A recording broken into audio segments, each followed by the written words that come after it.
Hello বন্ধুরা, welcome back to my channel. আজকে যাচ্ছি মহাপ্রভুর স্থানে, অর্থাৎ মহাপ্রভু চৈতন্যদেবের জন্মস্থানে যাচ্ছি। আর আজকে ইসকনে একটা বড় অনুষ্ঠান আছে, সেই অনুষ্ঠানেই আমরা যাব, অংশগ্রহণ করব এবং যতটা সম্ভব মায়াপুরটাকে এক্সপ্লোর করার আমরা করব। কিন্তু তোমরা শুধু আমাদের সঙ্গে থেকে আমাদেরকে সাপোর্ট করো, এটাই বলবো। তাই তোমরা ভিডিওটা প্রথম থেকে শেষ অবধি দেখতে থাকো। বর্ধমান টু ব্যান্ডেল সেই টিকিটটা কেটে আমরা ওভারব্রিজের উপর দিয়ে উঠলাম। তো এবার 4 নম্বর প্ল্যাটফর্মে নামলাম। এইটা হচ্ছে আমাদের ট্রেন। তো এই ট্রেনটা করে আমরা প্রথমে যাব ব্যান্ডেল। তো সেই ব্যান্ডেল থেকে আবার কাটোয়া লোকাল ধরবো, সেই কাটোয়া লোকাল ধরে যাব নবদ্বীপ। ফাইনালি আমরা ট্রেনের ভেতরে উঠলাম, ঠিক আছে।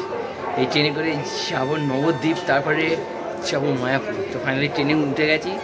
তো এইখানে বসার সিটও আছে, তো এইখানে বসেই যাব সকালবেলাটা। তো আমার পার্টনারে একটা সমস্যা ছিল, ও ভাবছিল যে এই ট্রেনটা মায়াপুর যাবে কি না যাবে কি না। তো যাই হোক, ফাইনালি আমি বললাম যে কোনো চাপ নেই, আমি আছি। তো যাই হোক, এতক্ষণে ওর মনে শান্তি হয়েছে। ভয় পায় তো ভাই কিছু বলবি? ভয় কিছু পায় না। যাই হোক, যে এখন ভিডিও ঘুরে আছে, কিছুক্ষণ আগে বলছিল ব্যান্ডেল যাবে কি এই ট্রেনটা। আমি বললাম হ্যাঁ অবশ্যই যাবে, তুই ট্রেন জার্নি খুব কম করেছিস। তো বাচ্চা ছেলেটাকে অবশ্যই আমি হাত ধরে নিয়ে যাবো। তো তোমরা অবশ্যই দেখতে থাকো বাচ্চা ছেলেটা অ্যাকচুয়ালি কতদূর পৌঁছায় মায়াপুরে, কতদূর পর্যন্ত নিয়ে যায়। এই বাচ্চাটাকে হাত ধরে কতদূর নিয়ে যায়। তুমি ক পেয়েছো? ও খ পেয়েছে যাই পেয়েছে না কেন, কিন্তু বাচ্চাটা সত্যি ভয় পাচ্ছে, তাই তো। ট্রেন দ্রুত গতিতে ছুটে চলেছে ব্যান্ডেলের উদ্দেশ্যে, আর একটুখানি পরই নামবো। তো আমার এই পার্টনারটি দেখো ঘুমোচ্ছে, মানে সকাল সকাল উঠেছে, ওই জন্য ট্রেনে ঘুমোতে যাচ্ছে।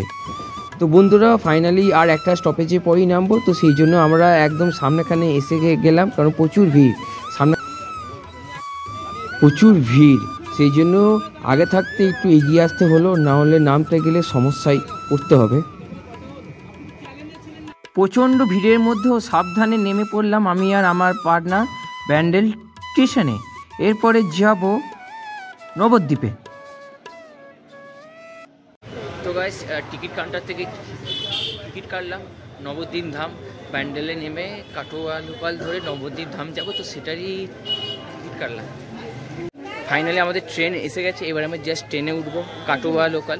তো এইখান থেকে নেমেই নবদ্বীপ ধামে নামবো। ট্রেনটি মোটামুটি ফাঁকাই আছে, ভিড় কিন্তু সেই রকম নেই। তো মনে হচ্ছে বসার সিট পাবো। তো যাই দেখি, ট্রেনের ভেতর প্রবেশ করে দেখি যে বসার সিটটা পাবো কিনা। কারণ এর অবস্থা দেখো, জানলা দিয়ে তাকিয়ে তাকিয়ে ভাবছি কি, কবি ভাব, ছন্দের অভাব। कौन है ये लोग, कहां से आते हैं? মহাপ্রভুর ধাম অর্থাৎ নবদ্বীপ ধামে এসে ট্রেনটি দাঁড়ালো। তো বন্ধুরা ফাইনালি চলে আসলাম নবদ্বীপ ধামে। এখন আছি স্টেশনে, এরপরে যাব বোড়াল ঘাটে। তো বোড়াল ঘাটে যাওয়ার আগে টোটো ধরবো, টোটো করে যাব বোড়াল ঘাটে। তো সেই বোড়াল ঘাট ধরে তারপরে লঞ্চে করে যাব মায়াপুরে। এসকেলেটর অর্থাৎ চলন্ত সিঁড়ি সাহায্য নিয়ে আমরা যাব একদম ওপরে। ওই ওপর থেকে আমরা নামবো 1 নম্বর প্ল্যাটফর্মে। তো দেখো চলন্ত সিঁড়িতে শুধু আমি আর আমার পার্টনার, আর কেউ নেই, 2 জনাই আছি। তো যাই হোক, উঠে গেলাম। এরপরে হয়ে যাচ্ছি টোটো স্ট্যান্ডে। টোটো স্ট্যান্ড থেকে টোটো চাপবো, দিয়ে যাবো বোড়াল ঘাট। হ্যাঁ, বোড়াল ঘাট। এই বোড়াল ঘাটে গিয়ে স্টিমারে করে মায়াপুর যাবো। নবদ্বীপ স্টেশনের চারপাশটা একবার তোমাদের একটুখানি ঘুরিয়ে দেখিয়ে দিই। তো স্টেশনের বাইরে আসতেই দেখতে পেলাম প্রচুর টোটো আছে দাঁড়িয়ে। তো এই টোটো করেই আমরা যাব বোড়াল ঘাট। সেই বোড়াল ঘাটের মূল্য হচ্ছে মাত্র 20 টাকা। তো গাইস ফাইনালি চলে যাচ্ছিলাম বোড়াল ঘাটে। তো সামনে প্রচুর ভিড়। তো যাই হোক, আমি টিকিট কাউন্টারে টিকিটটা কাটবো, কেটে তারপরে লঞ্চ করে যাবো মায়াপুর। একদম সোজা গিয়েই সামনেখানেই পেয়ে যাব মায়াপুর ঘাটে টিকিট কাউন্টার। আর এইখানে ভিড় সারা বছরই থাকে, 12 মাসই যেন উৎসব লেগেই থাকে। তো দেখো টিকিট কাউন্টারের সামনে আমি এসে গেলাম, প্রায় প্রচুর ভিড়। তো এবার যাই হোক, এবার আমাদেরও টিকিটটা কাটতে হবে।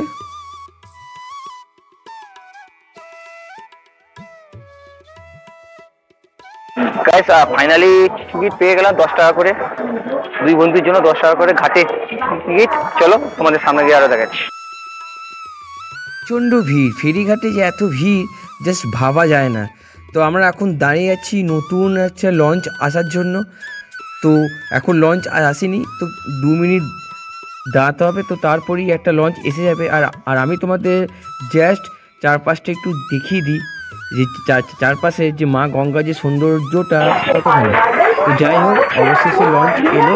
তো এবারে আমরা একে একে সেই লঞ্চে উঠবো।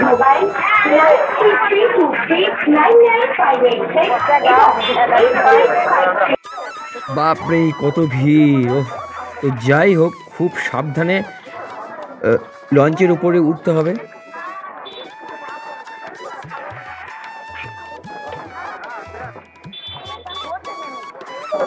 তো গাইস লঞ্চে উঠে গেছি, হাতে টিকিটটা এখন আছে, ওরা এখনো চেক করেনি, পরবর্তীকালে চেক করবে। বাপরে এত ভিড়! বন্ধুরা, নবদ্বীপ থেকে মায়াপুর যেতে যে লঞ্চ সার্ভিস, বাস, যে ফেরি সার্ভিস, যে এত ভিড় তোমাদেরকে আমি জাস্ট দেখাচ্ছি, তোমরা দেখো। আমি মুখে কিছু বলবো না, তোমরা নিজেরাই দেখো এক একটা লঞ্চে কতটা পরিমাণে ভিড় হয়, দেখো তোমরা।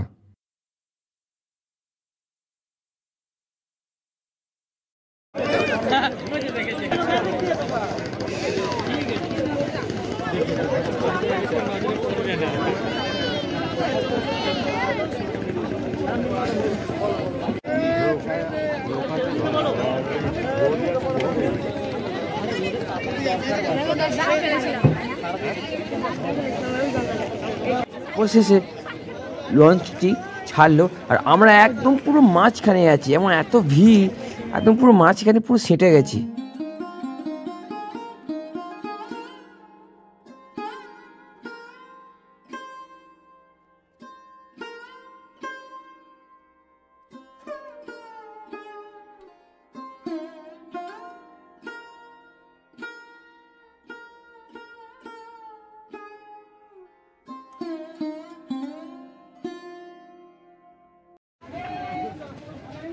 ফাইনালি আমরা মায়াপুর ধামে এসে পৌঁছালাম। লঞ্চটি আমাদের 15 মিনিটের মধ্যে মায়াপুর ধামে পৌঁছে দিয়েছে। তো গাইস ফাইনালি মায়াপুর ধামে পৌঁছে গেলাম। তো দেখো কত ভিড়, হিউজ পরিমাণে ভিড়।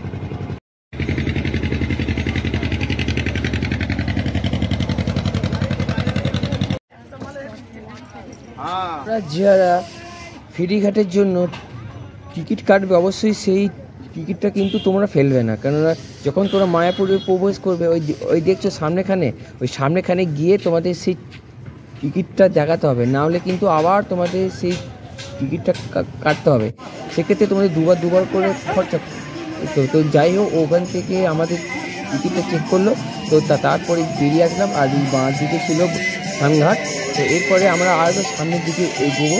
তো সামনে একটা বাস স্ট্যান্ড আছে, সেই বাস স্ট্যান্ডটা তোমাদেরকে আমি দেখাবো। ফেরিঘাট থেকে নামার পরে একদম সোজা গেলেই তোমরা মায়াপুরের যে ইস্কন মন্দির সেটা পেয়ে যাবে।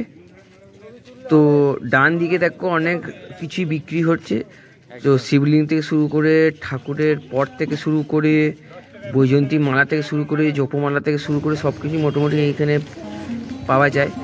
আর তোমাদেরকে বলে রাখি, মায়াপুর ঘাট থেকে তোমরা চাইলে কিন্তু হেঁটেও ইস্কন মন্দির যেতে পারো। আর যদি না পারো তাহলে টোটো করেও যেতে পারো। টোটো ভাড়া হচ্ছে মাত্র 10 টাকা। একটুখানি এগিয়ে আসার পরেই আমি দেখতে পেলাম যে এটা একটা বাস স্ট্যান্ড।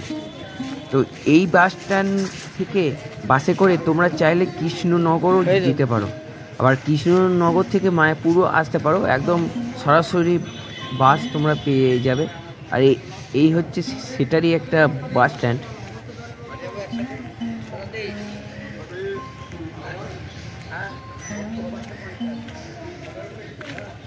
বন্ধুরা এই ছিল আজকের ভিডিও বর্ধমান থেকে মায়াপুরের জার্নিটা। তো এই জার্নিটা তোমাদের কেমন লেগেছে অবশ্যই তোমরা কমেন্ট বক্সে জানাও। আর এই নেক্সট পরবর্তী ভিডিওতে আসবে মায়াপুরের সমস্ত ধরনের ভিডিও আমি দেবো, ইসকন থেকে শুরু করে যাবতীয় A to Z সব ধরনের ভিডিও থাকবে। তো তোমরা চ্যানেলটাকে সাবস্ক্রাইব করে বেল আইকন অল করে দাও, তাহলে যখনই কোনো ভিডিও সবার আগে তোমরা দেখতে হবে। তো গাইস টাটা।